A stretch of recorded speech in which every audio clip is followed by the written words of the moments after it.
आयेन बेरेखायै नंखाय जौ बानायनायजों लोब्बा थानाय सानै जौनि माफियाखौ क'क्राझार पुलिसा हमबाय।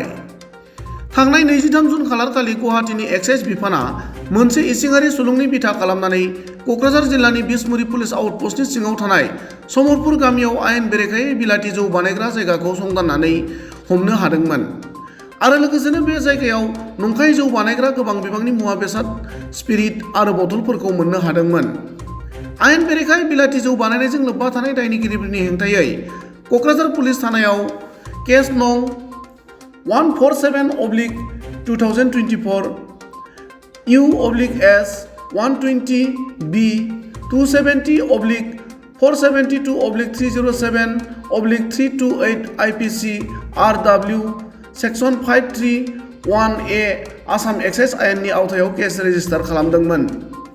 बे केसनि सायाव बिथा खालामनानै क'क्राझार पुलिसा गोख्रोङै संदाननायनि गेजेरजों मैया एबा 5 मे खालारनि मोनाबिलियाव बङाइगाव पुलिसनि हेफाजाबजों प्रदीप माहातो आरो मुकेश चौधुरीखौ हमनो हायो होनना पुलिसनि सुलुङा फोरमायनायजों लोगोसे दायनिगिरि सानैखौबो पुलिस जिम्मायाव लानानै सेबो होनना मिथिहोदों।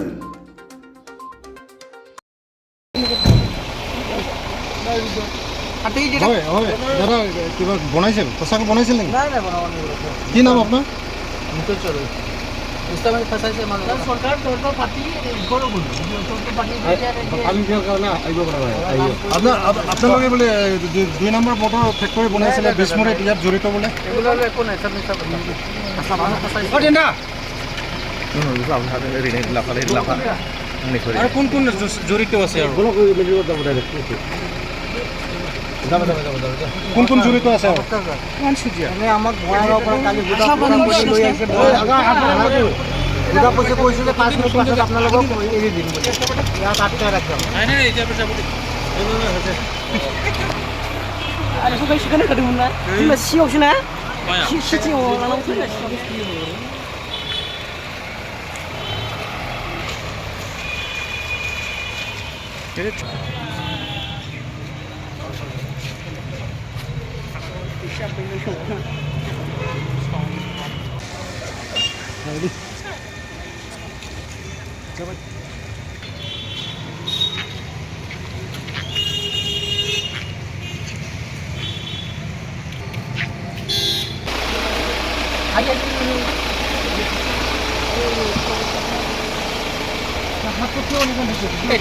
এটা খুলে দিছো এটা খুলি হাত তো খুলে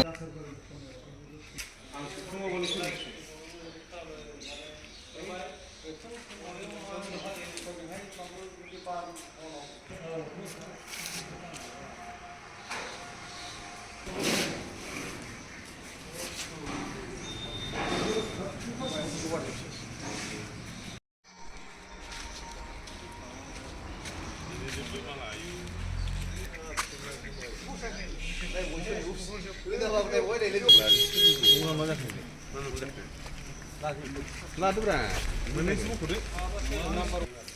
Ini kau na?